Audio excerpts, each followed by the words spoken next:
Amanda always knew that the smell of smoke wasn't something that scared her, but something that drew her in. Since childhood, when she saw the red fire trucks passing by her street in Portland, Oregon, she felt an inexplicable attraction to that profession, which seemed reserved only for men with broad shoulders and deep voices.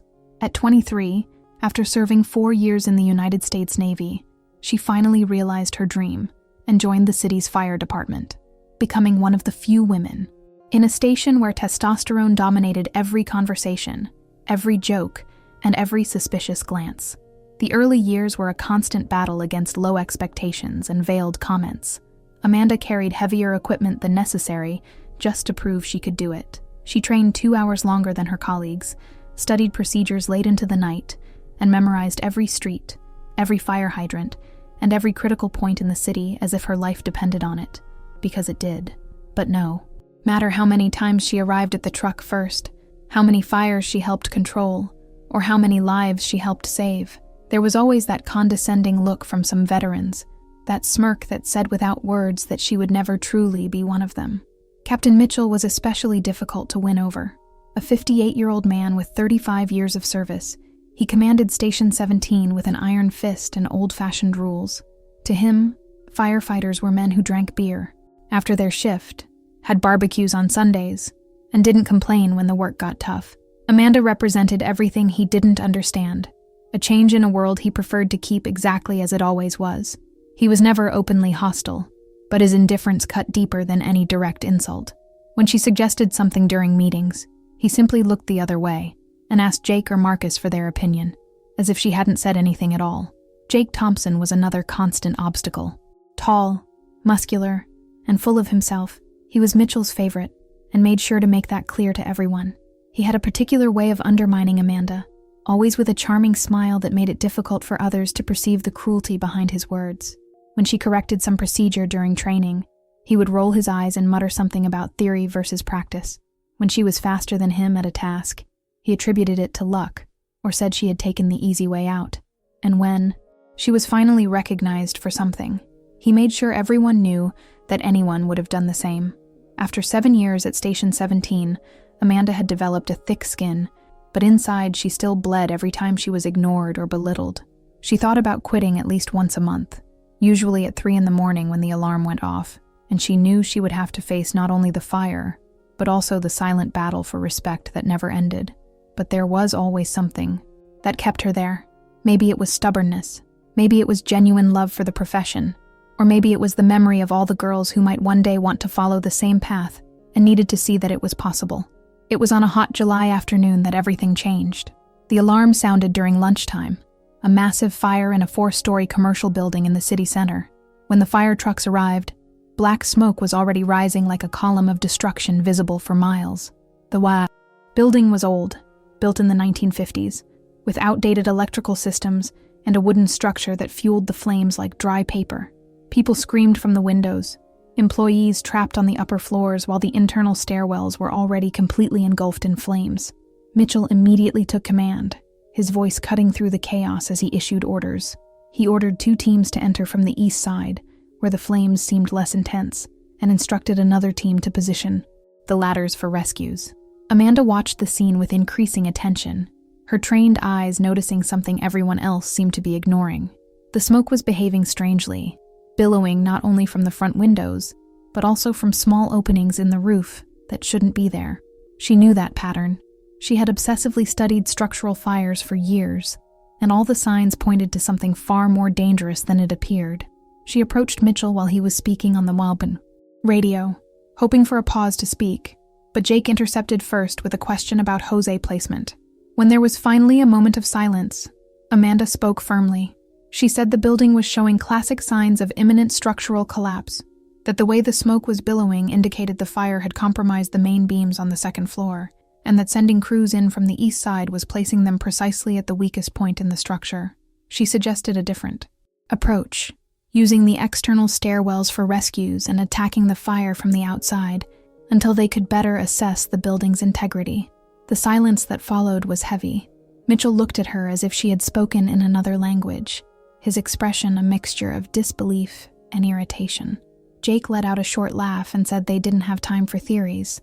that people were dying and they needed to act, not stand around analyzing smoke as if they were in a classroom.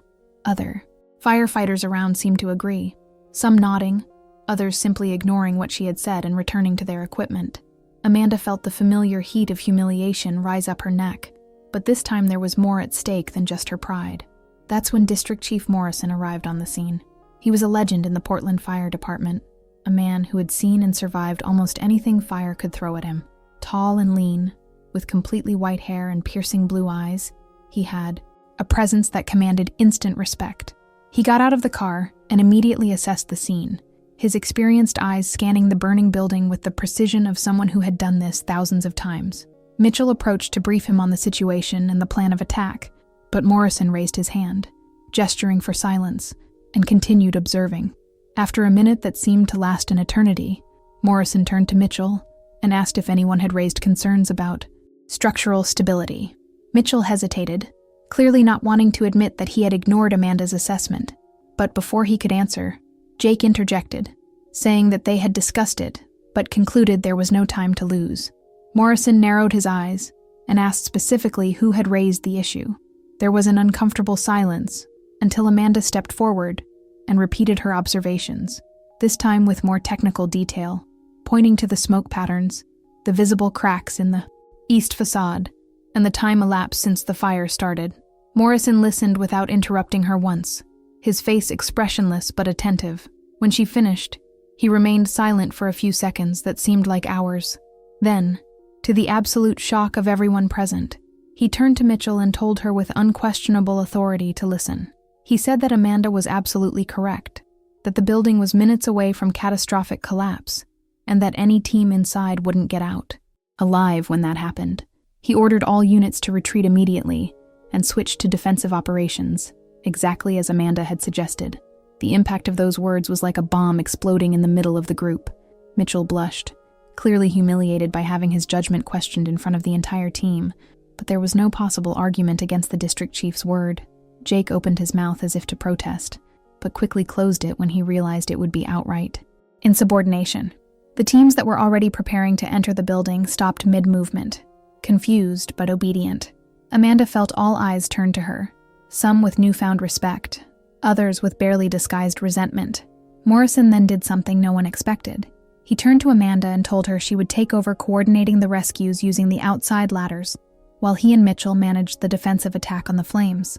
He said this not as a suggestion, but as a direct order, establishing in front of everyone that he trusted her judgment more than the established hierarchy.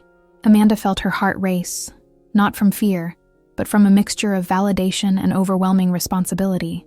She had asked to be heard so many times, had fought for every ounce of respect, and now, at the most critical moment, she had not only a voice, but command. She wasted no time on doubts or hesitations. Amanda immediately began reorganizing the teams, her firm, clear voice cutting through the chaos. She assigned 2 groups to position ladders at the spots where she had seen people at the windows, instructed the medical team on where to establish the triage area, and coordinated with the police department to expand the security perimeter in anticipation of a possible collapse. Every order she gave was precise, based on years of training and study that many had ridiculed as overzealousness. Jake received her instructions with a clenched jaw, but obeyed, as did everyone else. The Ainai rescue was an operation of surgical precision. Amanda positioned herself where she could see both the building and her teams, her radio constantly on as she adjusted positions and priorities as the situation evolved. When one of the ladders became stuck at a bad angle, she personally rushed to help reposition it, working side by side with firefighters who minutes before had disregarded her. When a panicked victim refused to exit through the window, it was Amanda's voice on the radio that calmed the rookie firefighter and guided him through the situation. In 40 minutes, all 17 people trapped in the building were safely rescued. And then, exactly as Amanda had predicted, the building collapsed.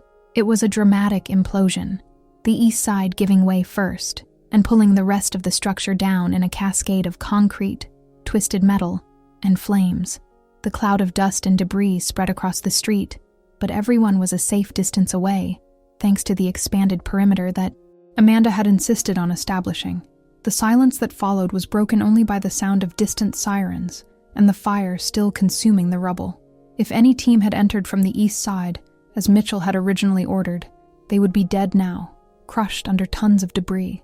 Morrison approached Amanda as she surveyed the rubble, her expression still serious but with a glint of satisfaction in her eyes. He said in a low voice, just loud enough for her to hear, that he had observed her work over the past few years, that he knew the difficulties she faced at the station, and that what she had done today was not only to save lives, but to demonstrate the kind of leadership the fire department desperately needed.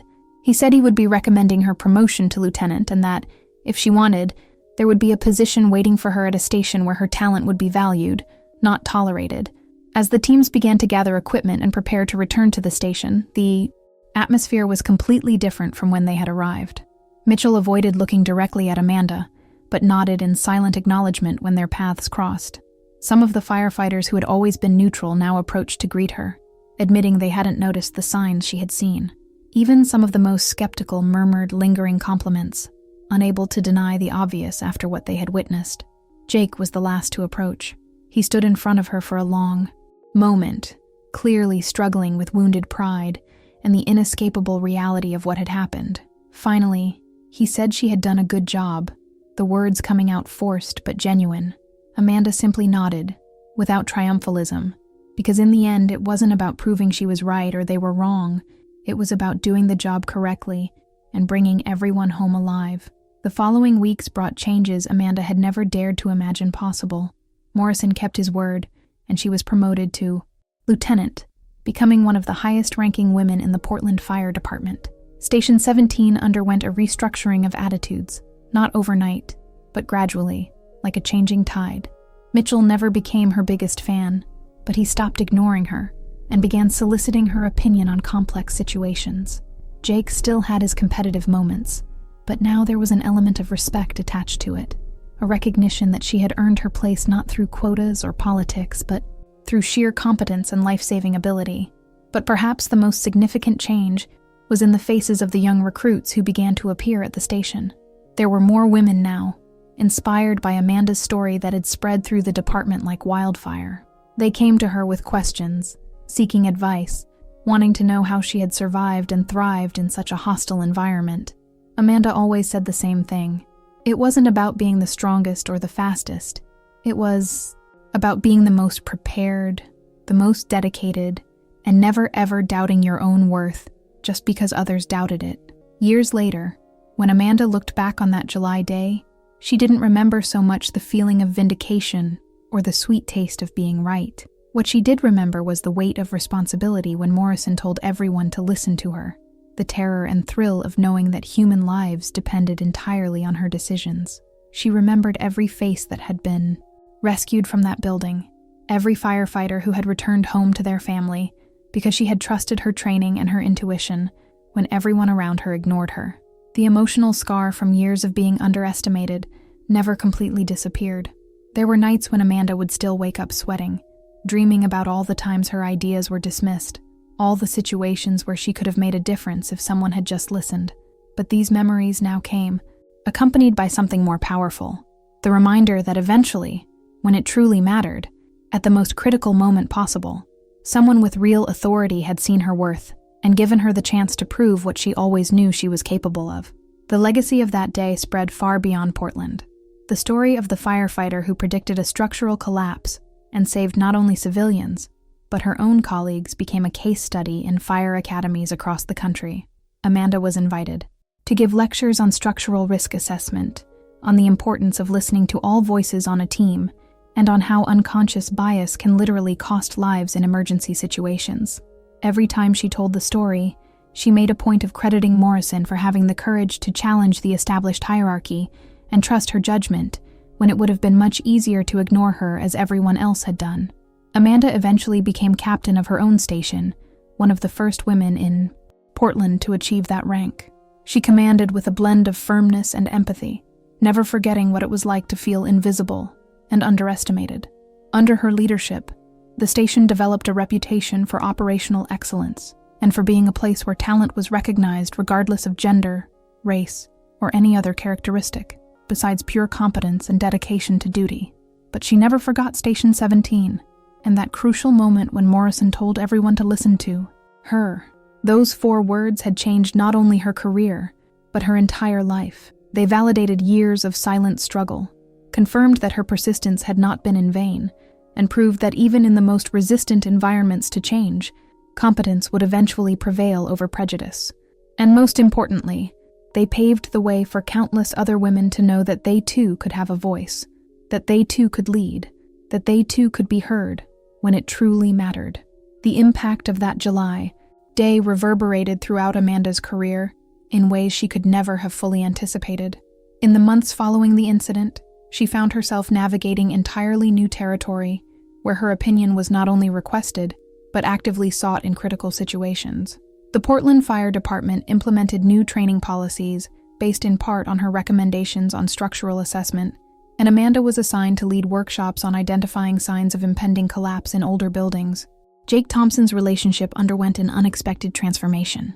3 months after the incident, during a routine call that quickly escalated, it was Jake who suggested they wait for Amanda's assessment before proceeding with forced entry into a burning warehouse. She examined the structure, identified weak points in the roof, and proposed an alternative route that allowed for the rescue of 2 trapped workers without putting the team at unnecessary risk. When they returned to the station, Jake waited for her in the parking lot and finally had the conversation they both knew needed to happen. He admitted that he had spent years feeling threatened by her, not because he genuinely believed she was incompetent, but because her presence challenged everything he thought he knew about how things should work. He had grown up idolizing firefighters who fit a certain mold, and when Amanda showed up breaking that mold, and yet still being exceptional, it forced Jake to question his own insecurities. The conversation didn't instantly erase years of resentment, but it planted seeds of mutual respect that would eventually blossom into a solid professional partnership. Mitchell, on the other hand, never truly apologized in words, but his actions spoke for him. He began including Amanda in strategic planning meetings, soliciting her opinion on resource allocation, and, most significantly, defending her when officers from other stations questioned her decisions. In a particularly tense meeting with district commanders about the distribution of new equipment, when someone suggested that Amanda's technical assessment was overly cautious, Mitchell abruptly interrupted and said that anyone with half a brain would listen to what she had to say before questioning her judgment. The promotion to lieutenant brought responsibilities that tested Amanda in ways different from the battles she had fought as a regular firefighter. Now she needed not only to carry out orders, but to develop strategies, train new recruits, and make decisions that would affect careers and lives. She discovered that leading was sometimes more difficult than facing flames, especially when she needed to balance compassion with firmness, or when she had to make unpopular decisions that she knew were necessary. One particularly challenging case involved a veteran firefighter named Davis, who was clearly suffering from post-traumatic stress after a rescue gone wrong. He began arriving late, making basic mistakes during training, and isolating himself from colleagues. When Amanda confronted him, he exploded, saying she had no right to judge, that she didn't understand the weight of carrying memories of people he couldn't save. Her response was to sit down and share her own experiences, the sleepless nights, the faces that haunted her dreams, the guilt she carried even when she did everything right. She didn't force Davis to do anything, but connected him with mental health resources and ensured he knew that seeking help wasn't weakness, but the bravest thing a firefighter could do. It took months, but Davis eventually sought treatment and returned to active duty, becoming one of the department's biggest advocates for mental well-being. He told Amanda that she had saved his life in a different but equally important way than rescuing someone from a burning building. The story of the structural collapse that Amanda predicted continued to grow in reputation, sometimes being embellished beyond recognition. In some versions that circulated, she had literally calculated the exact moment of the collapse. In others, she had entered the building alone against direct orders to rescue people. Amanda always corrected these exaggerations when she heard them, insisting that she had simply done her job with the training she had received, and that the real hero had been Morrison, for having the humility to listen to someone of lower rank when their experience contradicted the original plan. Morrison became not just a mentor, but an almost father figure in Amanda's professional life. He taught her not only about firefighting, but about departmental politics, about navigating the fragile egos of superiors, about when to fight and when to choose battles carefully. He was also brutally honest about the challenges she would still face as a woman in leadership positions. He said she would have to work twice as hard as any equivalent male, that her mistakes would be magnified while her successes would be minimized, and that she would need to develop even thicker skin than she already had. But he also promised her she wouldn't be alone, that there was a growing network of officers who valued competence above all else, and who would be willing to support her. And he kept that promise, opening doors, making introductions, and ensuring that when leadership positions arose, Amanda's name was on the short list of candidates considered. It was through Morrison that she met other women in command positions in departments around the country, forming connections that would become vital in the years to come. When Amanda finally took over as captain of her own station, Station 23 in Southeast Portland, she inherited a team that had a reputation for being complicated, full of strong personalities and a history of internal conflict. Her first meeting with the team was tense, with several veteran firefighters clearly skeptical about having a woman as commander. Amanda didn't try to win them over with inspirational speeches or empty promises. Instead, she set clear expectations, listened to their concerns without becoming defensive, and made it clear that she would judge everyone by the same rigorous standard she applied to herself. The first few months were challenging. There were constant tests of her authority, from minor questioning to more serious insubordination that she had to address with disciplinary action. But Amanda remained consistent, fair, and relentlessly focused on operational excellence. When the station responded to a major wildfire in the nearby mountains, it was her meticulous coordination and careful planning that ensured no member of her team was injured during the 2 weeks of grueling operations. And when they returned, exhausted but safe, even the most skeptical began to recognize that they had a genuine leader. Station 23, under Amanda's leadership, developed a unique culture. She implemented regular post-action review sessions, where everyone, regardless of rank, could question decisions and suggest improvements without fear of retaliation. She established mentorship programs where veterans were paired with recruits, creating intergenerational bonds. And most controversially, she instituted mandatory training on unconscious bias and effective communication, facing initial resistance but persisting, because she knew that teams that communicated well and trusted each other were teams that survived. The results spoke for themselves. Station 23 began to have the best response rates in the city, the lowest injury rates, and the highest staff retention. Other captains began to visit to understand what Amanda was doing differently, and she generously shared her strategies, believing that a strong department benefited the entire city, not just her station. But it wasn't all professional triumph. Amanda's personal life suffered from the demands of her career. A serious 3-year relationship ended when her partner said he could no longer compete with work for her attention. She missed countless family parties, birthdays, and holidays because she was on call or dealing with emergencies. There were moments of profound loneliness when she would return to an empty apartment at 3 a.m, smelling of smoke, and too exhausted to even shower before collapsing into bed. She sometimes wondered if it was worth it, if the sacrifices were justifiable. But then there would be a moment, like when a 19-year-old recruit approached her, her eyes shining with admiration, saying that she had joined the fire department specifically because she had read about Amanda and knew it was possible for women not only to survive, but to thrive in this profession. In those moments, Amanda knew that every battle, every sacrifice, and every lonely night had meant something bigger than herself. Years passed, and Amanda was eventually considered for promotion to battalion chief, a position that would involve overseeing multiple stations and participating in strategic decisions at the highest level of the department. The competition was fierce, with candidates who had decades of experience and deep political connections. During the interview process, she faced questions that no male candidate would receive, about whether she could maintain authority over older men, whether her emotions would interfere with difficult decisions, whether she was truly committed, or whether she saw this only as a platform for future politics. Amanda answered each question with the same professional calm she had cultivated through years of dealing with disrespect, providing concrete examples of her leadership, citing performance statistics from her station, and refusing to be provoked into reacting emotionally to the insinuations. When the result was announced, and her name wasn't on the list of those promoted, she felt the familiar pang of disappointment, but didn't allow it to break her. Morrison took her for coffee and said something she would never forget, that rejection wasn't failure, It was simply information that there was still work to be done, doors opening, and minds changing.